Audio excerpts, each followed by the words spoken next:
Magandang araw mga kaagam. Ngayon ay tuturuan ko kayo ng Agam Knows Physics, First Law of Motion. Sa ating pang-araw-araw na gawain ay nararamdaman natin ang tatlong motion.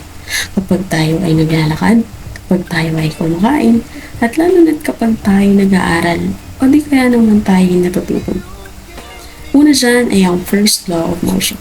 Sabi sa first law of motion, an object at rest remain at rest, an object in motion remains in motion, at a constant speed and in a straight line unless acted by an unbalanced force. Ibig sabihin yun mga kagham, na kapag ang isang bagay na patuloy lang sa paggalaw or pag-move, hindi yan siya hihinto hanggat hindi siya ihihinto ng isang unbalanced force. Kung hindi siya pipigilin ng isang unbalanced force. Ang isang bagay naman na nasa rest o nasa pahinga o hindi gumagalaw ay hindi siya gagalaw hanggat hindi siya igagalaw ng isang unbalanced force. Ano ba yung unbalanced force?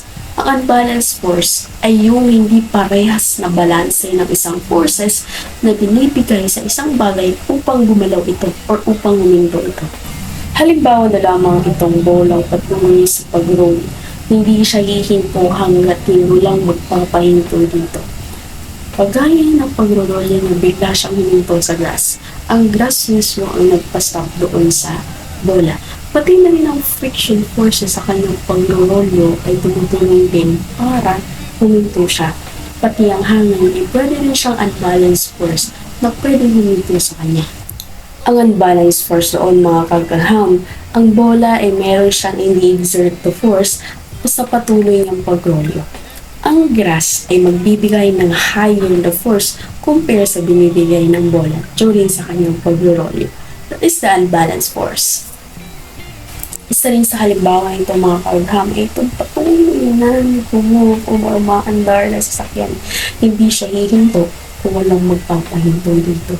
Hindi siya hihinto pag hindi matatapakan ng brake.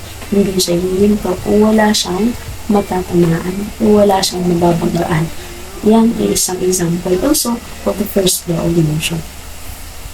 Tulad din na kapag ikaw ay nag-study, ang iyong notebook ay hindi mabubuklat kapag hindi mabubuklatin. Hindi siya mabubuklat kung walang hangin na magpapabuklat.